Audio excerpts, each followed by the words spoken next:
रविंद्र सिंह और मोती सिंह की जोड़ी उनके चुनाव में देखी गई, उसके बाद में अब तक देखी जा रही थी, लेकिन अब वो जोड़ी गायब हो चुकी है। क्या कहा है? जेएनयू इलेक्शन जिसमें एक जेल आम बात है। आप कितनी बार जेल गए?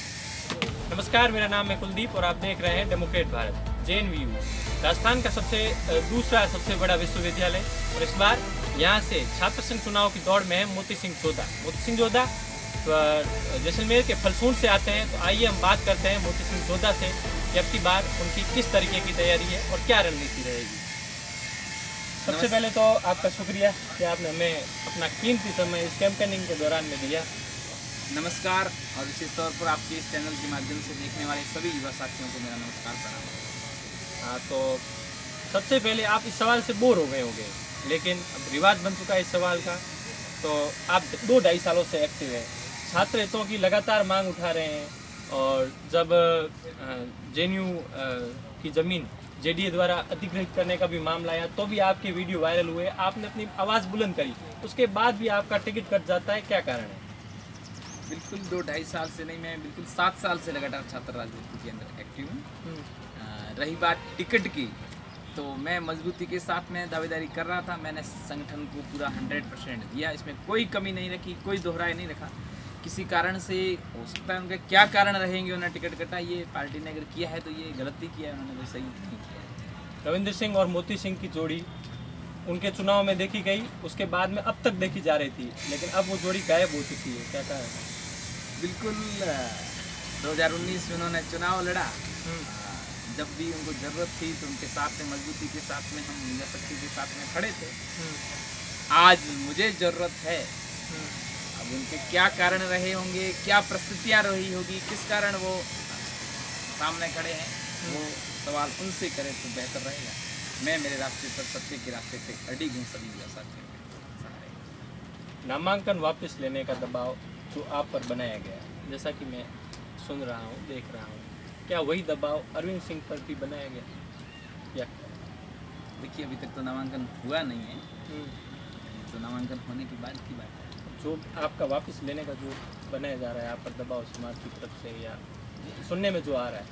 देखिए, बाज़ार में कई तरह की बातें आती है, उससे कोई सत्यता, इतनी सत्यता होती है इसमें मुझे लगता नहीं है। नामांकन मैं अगर मैदान में आया हूँ तो युवा साथियों के सहयोग की वजह से आया हूँ, और चुनाव लड़के जाऊँगा, युवा साथियों के बलबूते जीत के यहाँ से जाऊँगा। तो जीतने के लिए मैं यहाँ मैदान में आया, किसी को हराने के लिए नहीं आया। नामांकन की बात वो सोचे जो मैदान में नहीं हो, जिसके साथ में यूथ नहीं है, वो अगर नामांकन वापस ले तो उनका स्वागत है, हम सहर्ष उनको स्वीकार करेंगे। अच्छा, आप उनका नामांकन ले लेंगे, अपना वापस नहीं लेंगे, लेते रहेंगे? मैं ले लूँगा नहीं।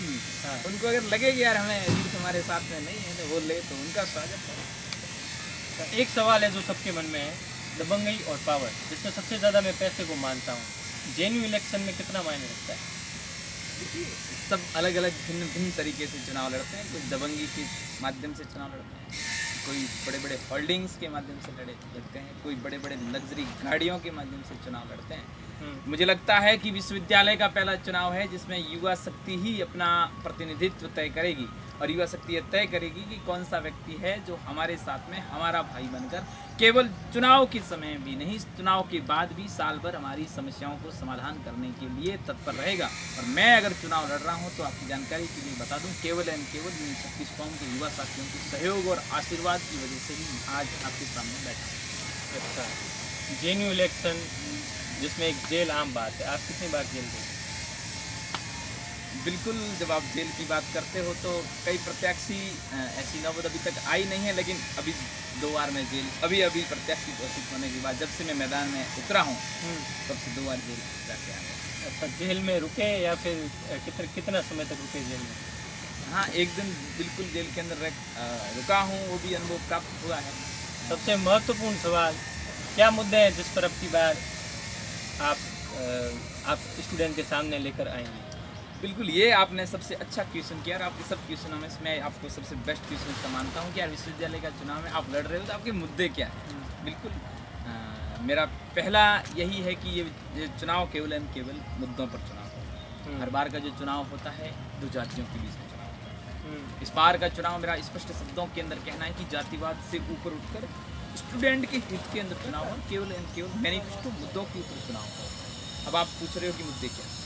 विश्वविद्यालय पश्चिमी राजस्थान का सबसे बड़ा विश्वविद्यालय के अंदर दूर दराज से ग्रामीण क्षेत्र से युवा यहाँ पर पढ़ने के लिए, तो उसके लिए एक तो नियमित क्लासें लगे नंबर 1, ताकि जैसे 12वीं करने के बाद पूरे जोश के साथ में विश्वविद्यालय रूपी मंदिर के अंदर युवा प्रवेश करता है, उसको लगता है कि जिस प्रकार 12th के अंदर क्लासें लगती है इसी प्रकार विश्वविद्यालय के अंदर रेगुलर क्लासें लगती है। ऐसा होता है अगर यहाँ रेगुलर क्लासें अगर लगती है तो यहाँ विद्वान से विद्वान लोग प्रोफेसर पढ़ाते हैं, उन्हें बाहर की ट्यूशन की जरूरत होती है। नंबर 2 पश्चिमी राजस्थान का सबसे बड़ा विश्वविद्यालय, यहाँ साफ सुथरे ग्राउंड की व्यवस्था है और अलग अलग गेम्स की अलग अलग कोच की व्यवस्था है। यहाँ से कई खेल के क्षेत्र के अंदर कई प्रतिभाएँ निकल सकती हैं। और विश्वविद्यालय के अंदर अगर लाइब्रेरी की व्यवस्था हो तो विद्यार्थी को बाहर जाकर 708 रुपये महीने की देने होते हैं। विश्वविद्यालय कैंपस के अंदर कैंटीन की व्यवस्था हो सकती है ताकि सभी सुविधाएँ अंदर उपलब्ध हो। न्यू कैंपस को आपको जानकारी होगी, बहुत बड़ा कैंपस है, 5-7 किलोमीटर के अंदर फैला है, पूरे झाड़ियाँ फैली हुई जंगल की तरफ है। कम से कम उसको अगर विश्वविद्यालय है तो कम से कम इसमें झाड़ियों को हटाया गया, एकदम साफ़ सुथरा लॉन वगैरह बनाया गया, एकदम साफ़ सुथरा किया जाए और प्रॉपर तरीके से गार्ड की व्यवस्था की जाए। वहाँ गर्ल्स छात्रावास की जाए, आखिर उनकी सुरक्षा का जिम्मा लेगा कम से कम वहाँ CCTV युक्त कैमरे लगाए जाए ताकि वहाँ सारा एकदम गार्ड का प्रॉपर सिस्टम दिया जाए, वहाँ एक चौकी बनाई जाए, प्रॉपर तरीके से सब कार्य करेगा। आखिर युवा शक्ति ही तो वो है, युवा शक्ति तो वो तय करेगी कि यार विश्वविद्यालय में कैसा है। तो ये सब प्रयास जैसे विश्वविद्यालय के अंदर हॉस्टल, विभिन्न छात्रावासों की स्थिति बहुत दयनीय स्थिति है, उसको कैसे सुधारा जा सकता है।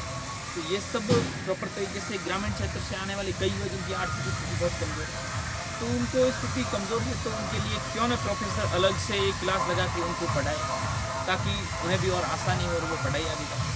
ऐसे विश्वविद्यालय से एक मुद्दा नहीं, कई अनेकों मुद्दे हैं जो विश्वविद्यालय से संबंधित है। उन सभी मुद्दों को लेकर, उन समस्याओं के समाधान को लेकर मैं सभी युवा साथियों को साथ में लेकर एक कोशिश कर रहा हूँ, एक प्रयास कर रहा हूँ और मुझे लगता है कि युवा साथियों के आशीर्वाद से जल्द ही हम उस सब कोशिश के अंदर सफल होंगे और हम सब युवा साथी मिलकर विश्वविद्यालय के अंदर साल के अंदर नया भविष्य तय करेंगे।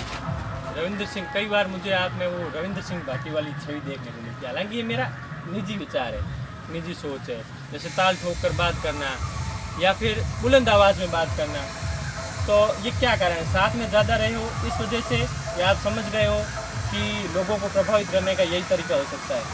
बिल्कुल नहीं, इस बात को तो आप खुद भली बात ही जानते हो और अगर आपने इस बात को जाना हो तो आप खुद मेरे को पूछते नहीं, आप खुद मेरी क्लासमेट है। मैं शुरुआत से ही लगातार इसी विचारधारा को लेकर चलता हूँ, लगातार शुरुआत से ही विद्या भारती का स्टूडेंट रहा हूँ और संघ का एक स्वयंसेवक रहा हूँ और संघ के स्वयंसेवक में थोड़ा वो गुण होते हैं और उसी को लेकर मैं चल रहा हूँ। तो किसी के संपर्क में आने से ऐसा हुआ, ऐसा नहीं। ये मेरा एक निजी विचार था, तो मैंने जो प्रश्न था ऐसे जो मेरा प्रश्न हो सकता है मेरे साथ कई और का प्रश्न हो मैंने पूछ लिया। तो छात्रों की राजनीति को लेकर घर वालों की या समाज की एक जो सोच है अभी तक बहुत ज़्यादा सकारात्मक नहीं देखी जाती। आपने अपने घर पे बताया कि मैं चुनाव लड़ रहा हूँ, तो क्या प्रतिक्रिया मिली?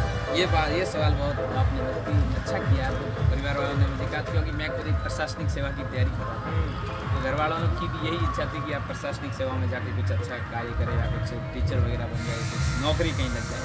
लेकिन युवा साथियों के प्यार और आशीर्वाद, युवा साथियों की इच्छा थी कि यार तुम चुनाव लड़, तुम कोशिश बड़ी मुश्किल से परिवार वालों ने मनाया। फिर परिवार वालों को भी लगा इसके साथ में यूथ है और लगातार जुड़ रही है, फिर उनको भी लगा, फिर परिवार वाले भी सपोर्ट करने लगे यार इसको चुनाव लड़ने के लिए। अब पूरी मजबूती के साथ में मेरा पूरा परिवार, मेरा पूरा गाँव, आसपास के क्षेत्र, पूरा जिला और पूरा मारवाड़ के सारे युवा मेरे साथ में समर्पित भाव से अपने भाई के साथ में खड़े। JNU की राजनीति में क्या ज़्यादा मायने रखता है, पैसा या मुद्दे या फिर सिंबल? देखिए, JNU की राजनीति में महत्व वही रखता है जो युवा हित की बात करेगा, जो विद्यार्थी हित की बात करेगा, जो जाति धर्म से ऊपर केवल एंड केवल मुद्दों पर बात करेगा, जो छात्रों को जीतने के बाद भी साल भर छात्रों के बीच में रहकर छात्रों की आवाज़ को मजबूती के साथ में उठाएगा और उनकी समस्याओं का समाधान करेगा, वही व्यक्ति जयनारायण विश्वविद्यालय के अंदर समर्थक होगा। ये जयनारायण विश्वविद्यालय के युवाओं की एक राय है। वो पहले वाला ज़माना नहीं रहा कि व्यक्ति जाति को देखकर वोट करते हैं। अब विश्वविद्यालय के अंदर वो धारा धीरे धीरे सुधरने लगा है। जो क्वालिटी होगी, जो युवाओं के हित की बात करेगा, जो युवाओं को साथ में लेकर चलेगा, वो भावना युवा लेकर चल रहे हैं। निश्चित तौर पर इस छात्र संघ चुनाव में आपको वो परिणाम भी आपके सामने। संदेश जो आप अपने दर्शकों को, अपने चाहने वालों को, अपने स्टूडेंट्स को जिनके लिए आप संघर्ष कर रहे हैं देना चाहते हैं?